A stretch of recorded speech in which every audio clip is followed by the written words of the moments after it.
Hey everybody, good afternoon. It's Trendy John from Simpler Trading. Hopefully everybody is having an amazing weekend. I know it's absolutely gorgeous here in Florida. Right after this, we are going to head out, do a little bit of pickleball, maybe get out on the water, and then we have a boil that's happening next door at our friend's house. They're going to be doing crab and shrimp and all those good things. So I can't absolutely, we got to fire this up, get it going. I got places to go, things to see, and then we get to look forward to what I think could be a pretty quiet week, and I'll talk about that here in a few minutes. Let's go ahead and get started with today's week's or this week's major U.S. economic reports and Fed speakers.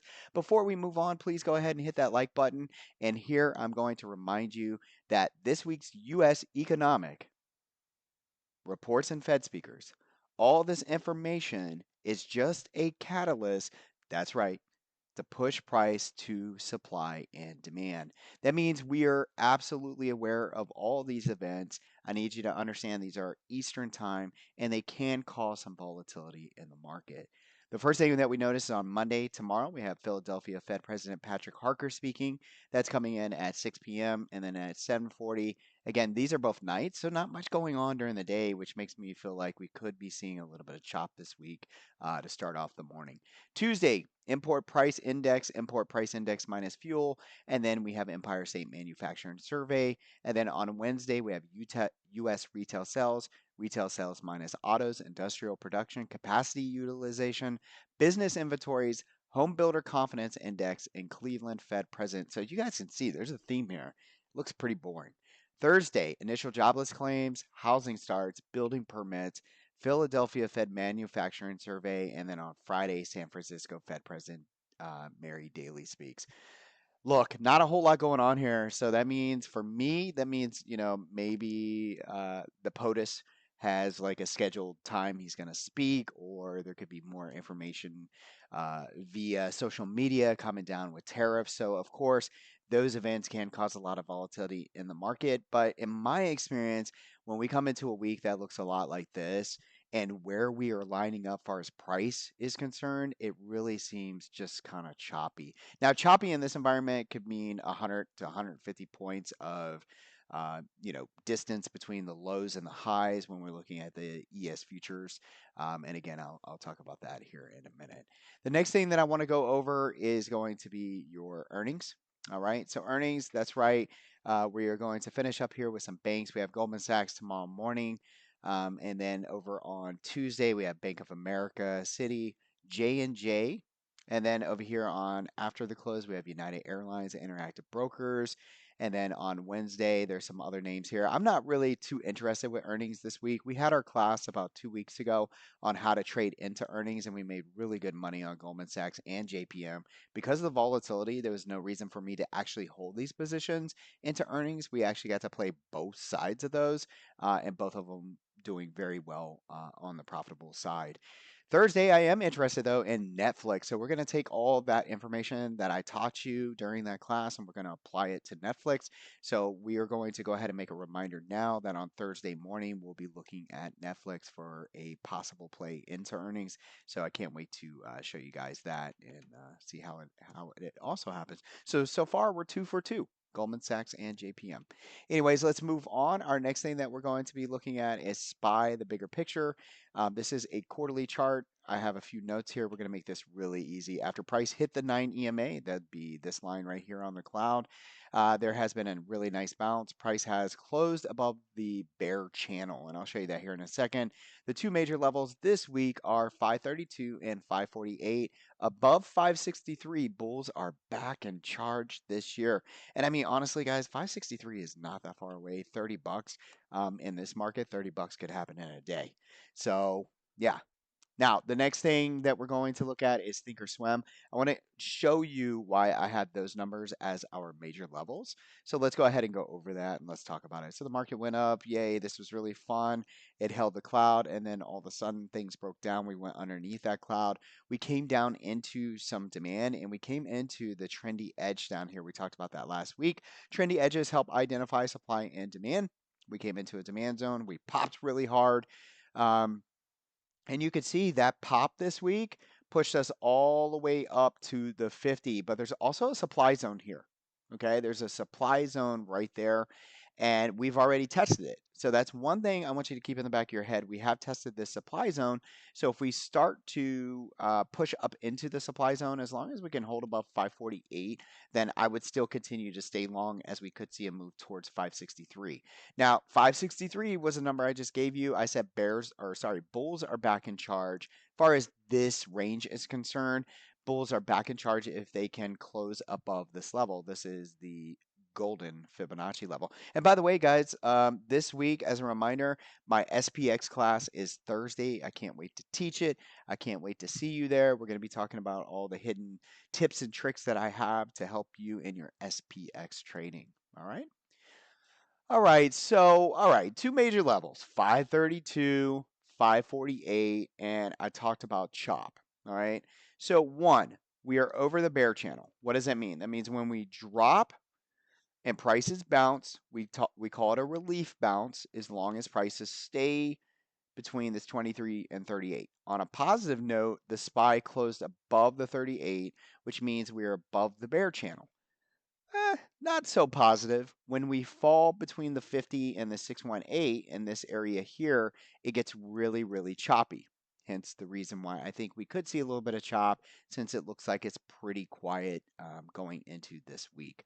So your major levels, one more time, 532, which is the 38.2, and then the 50, which is 548.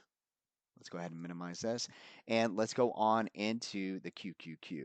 Same thing here. Let's go ahead and look at the bigger picture. Same thing, guys. You can see that price came down into the 9 EMA. Really nice bounce.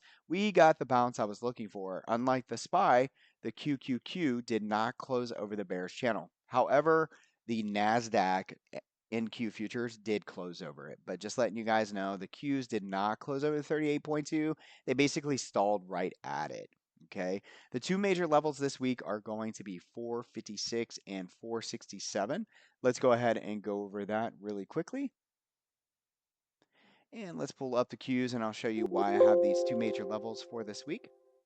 All right, so nice bounce from that same demand zone that I gave you last week. You guys can see that we reclaimed the trendy edge. It was a beautiful move. We popped up, and like I said, we stalled right at the 38.2. Your two major levels are going to be that 38.2, which is 455, and then see this blue dotted line here? This is a trendy edge, and it's in line with this supply zone. Please note that this past week we did test that supply zone, and just like the SPY, if we get up and over that proximal level, we could continue to see prices rise up towards the 618, which is around 488. So 455 major level, we need to get up and over that bulls, but I do expect chop between 455 and 471. Bulls are back in charge above that 618 here, as far as the range that I am anchoring my Fibonacci's on. Okay. Please understand from 2009 up into this past high that we had in 2024, 25, that we merely just came down to 23.6%. It is very, very bullish from a long term perspective.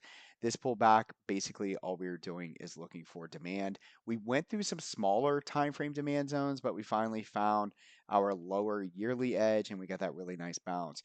We talked about our insights during happy hour last Thursday about how if this blue level were to break or this green level were to break, then we're looking for lower prices. But until then, I do believe that we hold these lows, especially going into this earnings season.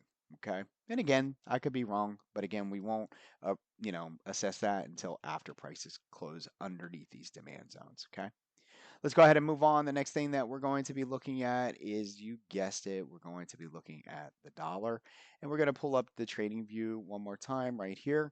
DXY. Boom. There we are. We're going to go to a weekly. And you're going to notice here that our levels, all right, we had two major levels, 101.5 and 107.5. Price came to the major level of 101.5 and bounced and rejected at the cloud. Okay, just like any other price action on a chart. Price is now below the 101.5. We're sitting at 99.7. I'm expecting the dollar to hit 96 to 94, which is down here. Okay, if the zone does not hold. So again, if this breaks, then there are areas that we could hit and bounce. And honestly, where we closed on Friday looks like we could get a bounce in the dollar. towards that cloud again, but I would expect the cloud to be a rejection point, and I do believe the dollar could continue to move down towards this zone as long as prices don't close up and above that cloud. Okay, that's all I really have for the dollar at the moment. Let's go ahead and go into the TNX. All right, so this is your 10-year treasury. And it was funny, last week I was like, man, we're going to hit that 3.8 a lot faster than I thought we did or would. And we did. We hit 3.8, but we got a really big surge in price. But just understand that we did hit the supply zone again. I would expect the 10-year treasury to kind of just chill out here. I wouldn't be concerned unless we break over this red box, so basically above 5, okay? So very, very important. This is a key indicator of market expectations for interest rates and economic conditions. When the yield rises, it reflects higher rates. When it falls, it reflects lower rates. Okay. So I don't think we're going higher rates. I don't think we're going lower rates right now. I think we're basically just ping ponging between our supply and demand zones. All right. Again, not to be concerned unless we take out this high over here. And by the end of, and I'm looking for that July timeframe, I think we'll be somewhere in this box or even lower. Okay. That's just that's a speculation. But looking at price action in here, that's what I'm seeing. All right. All right, let's go ahead and move down. Now we're going to look at the skew. And I have to tell you, I feel like this is really interesting. I did not expect to see the skew down below this zone. And I've talked about this for almost 2 years now. These are brand new levels that we came up with about 2 years ago. And what we have found is that every time price comes down to here, it is a short term bounce. It has been 2 years since the skew has been unable, it has not closed under this level two, 2 weeks consecutively. If that happens, for me, major caution. Last week, we closed under it. And like I said, I was actually shocked. I just opened this morning and I was like, what? Why are we under here? Because we had such a big bounce that I thought the skew would have come up a little bit, but it actually dropped, saying that, hedge funds a little bit cautious here. All right. So, how do I use this in trader or in trading? Traders might use the skew index to adjust their portfolios. If the skew is high, one might consider buying protective options or reducing their risk exposure. Conversely, a low skew might indicate complacency in the market or lower perceived risk, prompting different strategies. For me, as the skew comes even lower and lower, this is where I'm looking for a long, very long-term approach, buying SPY 60 to 90 days out, probably deep in the money, something like that. Okay. All right, let's go ahead and move on. Next thing we're going to be looking at here is going to be our fear and greed index. Speaking about that fear, right here we're at 13. We were at 4, so hey, it's looking a little bit better. And this is why I said I was surprised. But overall, I think that the skew is where it needs to be. And again, just as a reminder, if for some reason we close under that level 2 weeks in a row, I think we need to be careful. Okay, so 2 weeks. We have not been back to the extreme reading since back here, which was in 2023. All right, so again, keeping our eyes on that. Really big deal going into this week. Fear and greed is at 13. That's going to bring us to our next chart, and that's going to be the ES futures. All right. So let's bring this up and type in here \ES. Let's start with the weekly.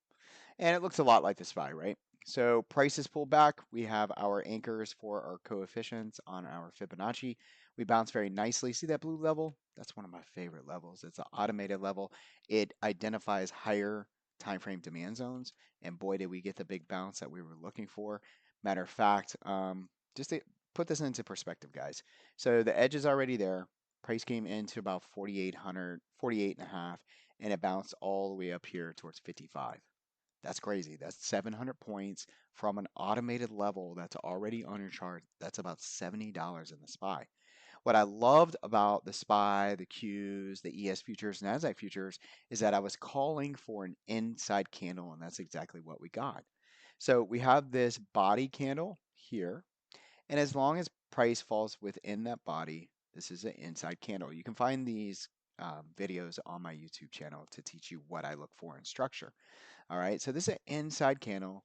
looks absolutely amazing. And what I'd like to see is signs of either an inside and up formation or an inside and down. But it's going to take a lot for an inside and down to happen again. So I'm speculating. I'm looking for either inside and up or a double inside candle this week. Okay, so again, if it's quiet, I think it's just kind of like a double inside. If it goes inside and up, I would be shocked if we get over the 618. But let me tell you something right now. If we get over the 618, guys, if we get over the 618, then everything that's happened so far and this move from here to here is boom, canceled, baby. Bulls are back in charge above the supply zone, back in charge above the 618, and there's going to be a lot of shock. I talked about the psychology of this before. You're going to have tons of traders who are still perseverating over the fact that they have been fed lots of negative energy, lots of negative news, and it's really difficult for them to move on. They're going to be stuck in this idea that the market has to go back down, and that we have to test new lows or we have to make new lows. And I've seen this happen plenty of times before. And then they have a really hard time executing, because they just can't get over the fact that the market has come down. Now, on the, I guess, the bearish side, everything I just said is only if we get over this level. So there's still high probability under here that prices can come back down towards this blue line or even lows. Okay. So please keep that in mind. What does that mean for me going forward into this week? That means simply that I just trade price action. I'm trading from an intraday perspective. My focus will continue to be futures and the SPX. And then outside of that, if we get big, big dips, that's when I will add into my leap trades that I started at the beginning of this year or towards the end of last year. Okay. So that is my plan. ES futures look decent here. Just understand that we are very close to the supply zone. We have tested it. And if we get above that, then stay the course to the long side for me. And I'll try to see if we can get up there towards 56 and a half. All right, now we're at 54 basically. If we start to break down below the 38.2, caution, guys, stay cautious. We're back in that bear channel and things could basically roll back over. The next thing that I want to show you is going to be the daily, and I put this out on my X feed. Make sure you guys follow me over there if you don't already. And I just want to show you that really fast so you know exactly where I'm at. So we take this off and we go to home and let's go to my profile. Make sure that you follow me. All right, this is my name. Be careful. There's a lot of imposters, right? There's a lot of people pretending to be me. They have the same picture. But if you look very closely, make sure my name looks exactly like this. This is how many followers I have. This is how many people I'm following at the moment. And if it looks different than that or it looks screwy up here, make sure you report those people, okay? Because there's a bunch of bad people out there always trying to like solicit and take people's money. We do not do that. We're not hitting you up on X and asking for money or anything like that, okay? All right. So I put down here, right here. So will this be avoided? Yes or no? Death cross in trading is a technical chart pattern that occurs when a short-term moving average, typically the 50-day, crosses below a long-term moving average, the 200. Okay. And, if you come over here and take a look at this, that's exactly, look where we are. Boom, right there. So, will this play out?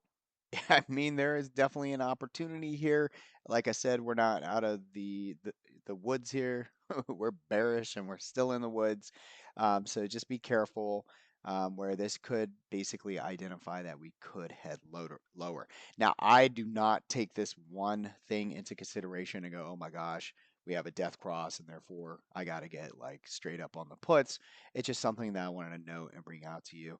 The next thing about this chart is that we have triggers here, and the triggers last week worked absolutely amazing. And this week, I didn't change it much. I brought a new uh, trigger long up above here in the structure. I have a trigger short towards this structure that's happening up here. And then we have resistance if we gap up tonight around 54 and a half. Basically, we're gapping up into resistance. Okay.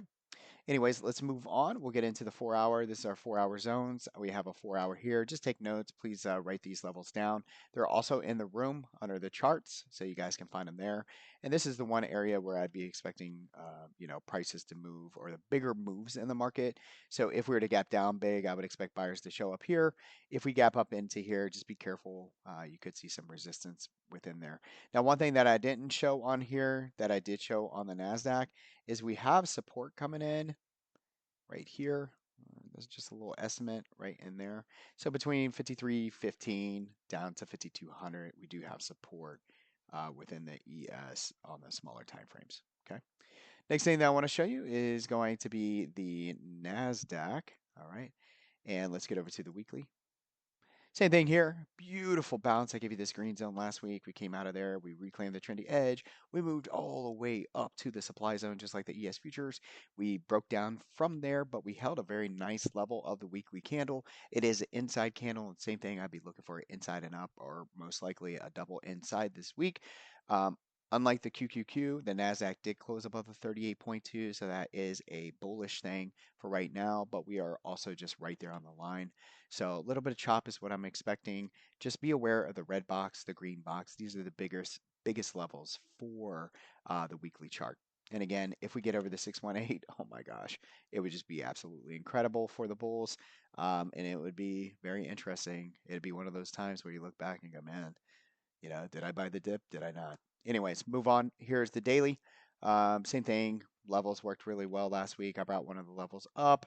We have a little bit of resistance coming in here. I have a short trigger that's around here. Now, the NASDAQ usually leads. I'm a little skeptical on this particular short trigger.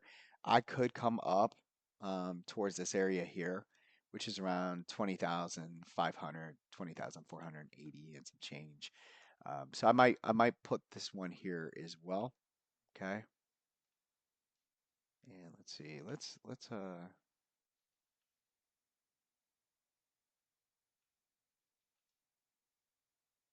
do,